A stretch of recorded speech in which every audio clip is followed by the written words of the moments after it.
I become more patient with the people around me. I see within everyone the very presence of God himself. And that takes some active training on my part. I need to train myself to realize that that person who lives next door to me, who is obnoxious and loud and uncooperative and unpleasant, that somewhere in there is the image of God. See, love is fine as long as it all feels good, right? Oh, I want to marry him because I love him. That feels good, but it ain't going to last. The real challenge of love is when you attempt to love someone and they do not love you back. And that's where Jesus places this concept, and where Paul further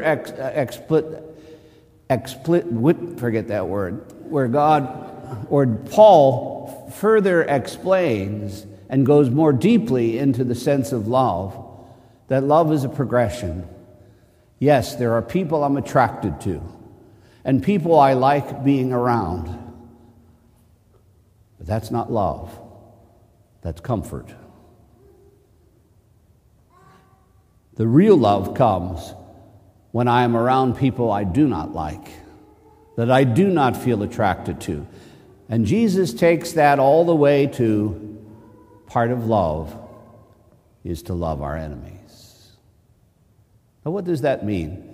Does that mean you take someone who's nasty and angry, someone who's unpleasant and unkept, someone that you would not want to spend much time with, and invite them to dinner? I don't think Jesus is saying that. But what he is saying is that everyone, we must recognize in everyone God's image and God's likeness. And in recognizing that, look for God's message. So even in the person to whom we are not attracted, do we try to seek and find God's love? Do we try to seek and find God's message? Do we come to understand what love really is? And love is about action. It's not about feeling. Love is about attitude. It's not about feeling. Love is about how we treat others. It's not about how we feel about them. And we have that so confused in our society. We have that so misconstrued in our society that if we feel attracted to someone, we can do anything. We're allowed to do anything. We can commit all kinds of sins. There's a line in a song that says, "How can something that feels so good be so wrong?" It's the exact essence of sin. Sin feels good, or it wouldn't be an attraction at all. But if we love, we sometimes have to do that which is unpleasant.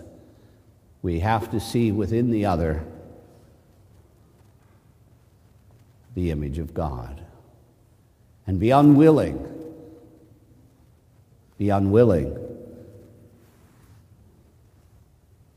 to hurt someone by telling them what they want to hear rather than what they need. If you have a small child and that child is perfectly happy sitting on the floor playing with a big sharp butcher knife, the responsible thing would be to take the butcher knife away, right? So that the child that you love doesn't slash themselves. But what happens when you do that? The child cries because the child wants the shiny butcher knife. But it would not be loving to give them what they want. It would only be the loving thing to do what you think or what you know to be what they need. We need to look beyond feeling. We need to look beyond that which makes us feel good and realize that love is about decisions that we make. That love is about seeing in the other person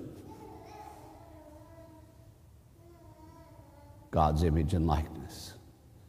And our task is to serve God in the lives of others.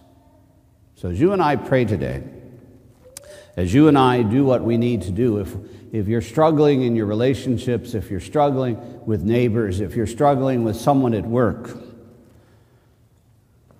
love calls us not to just feel good, but to act and to begin to see in the other the image of God, and to look beyond their nastiness, to look beyond their unpleasantness, and to see underneath the external some image of God. It's not easy. Love is not an easy thing. That's why it's the fundamental teaching of Christianity. But if we ever get it right, the world will be a different place.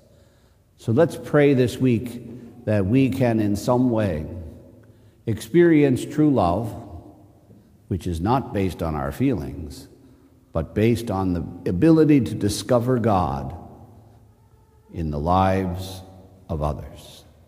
Let us look for God in those people around us. Let us look for God in the persons we live with, in the persons in our neighborhood, in the persons at work.